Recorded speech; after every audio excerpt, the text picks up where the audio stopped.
Hello everyone and welcome back to Conspiracy Theories. My name is Jacob Blaha. And I'm Jenna Hammond. Yes, Jerry's not here. She's currently out of town right now. So I have the lovely Jenna who's going to be taking her place. And we're going to talk this week on the moon landing conspiracy theory.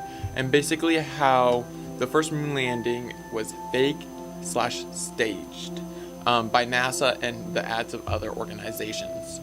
So before we start off this whole conspiracy theories, I like to just tell you guys that these are theories. These are not facts. They're just simply like other routes on what might actually take place. Okay, so one of the main things, as you guys can see, is that this was broadcasted.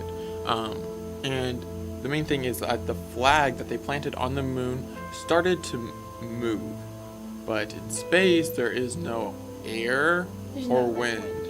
So how could a flag move with no wind? Magic. Unless they like grabbed it and they were like, woo, take a picture.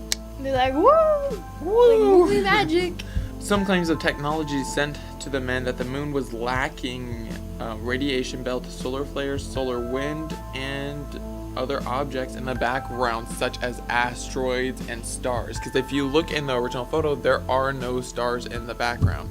Now, guys, you are in space. You're surrounded by stars. You'd think in the shot that there would be stars in the background. And I think that's another huge topic about how this all hoaxes. Like, how can you have wind on the moon and no stars in the background? You can't. But you can't hit the mic. So another claim is that like the film they used with the video and I guess photographs they got would have melted because the surface of the moon is 280 degrees. And that film's not going to withstand that type of heat. So unless they had some special container or compartment to hold it in, how are they able to get these videos and these photos? That's a valid point. Another one, I guess, is with the flag. If they planted a flag on the moon, if they coated it with something, that's not going to be able to withstand maybe 280 degrees. I mean, I think it would, but it'd be super, super hot. Yeah, and the wind though, that just gets me. Like, how is the flag flapping? There's no way that could have happened. Also, their footprints on the moon, like there has to be some sort of liquid to make that dust go down and squish like that and stay like that. And there isn't liquid or water or anything of the sort on the moon's surface at all. so yeah, that's another famous photograph. It's like you would have to have Talcum powder and then dump it out to make tracks. So did they use talcum powder on the moon? Did they even go to the moon? So, you know how they had the rover?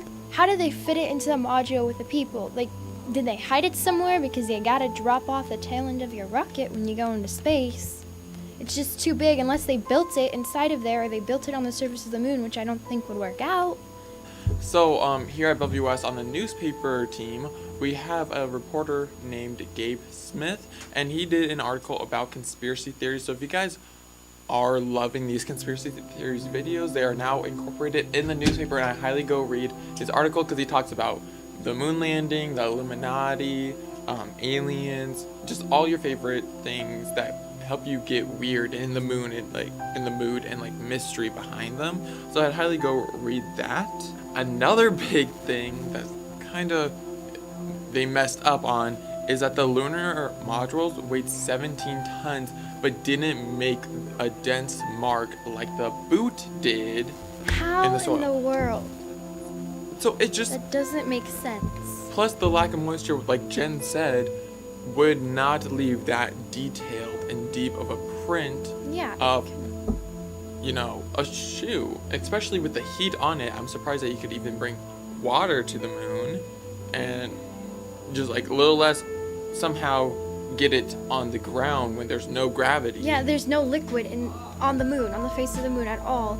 So you have to have that liquid to make those indentions into the soil. And unless they're sending like obese 500-pound guys out onto the moon and they have all their gear, they're not going to make indents. And the module should have made some.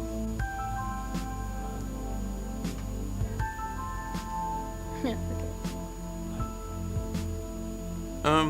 Another thing is with like the communication and transmission between them. Now, facts and studies say that between the moon and the Earth, there would be a 2-second delay, 250,000 miles away. So it would have to be 2 seconds apart. Well, as the whole, event took place, it was only 0.5 seconds apart. That's 4 times what it should have been. Alright, thank you guys so much for watching this week's Conspiracy Theories. I'll see you every other week, and if you guys have any other topics you want us to talk about, make sure you tweet at the Thunderbeat with what you want next on Conspiracy Theories so we know what to put out there. If not, we'll just go with our random flow and finding conspiracy theories. Jenna, thank you again so much for coming on this episode. It was really great having you, and I hope to have you on again. So I'll see you later every other week with a new theory. Bye, guys.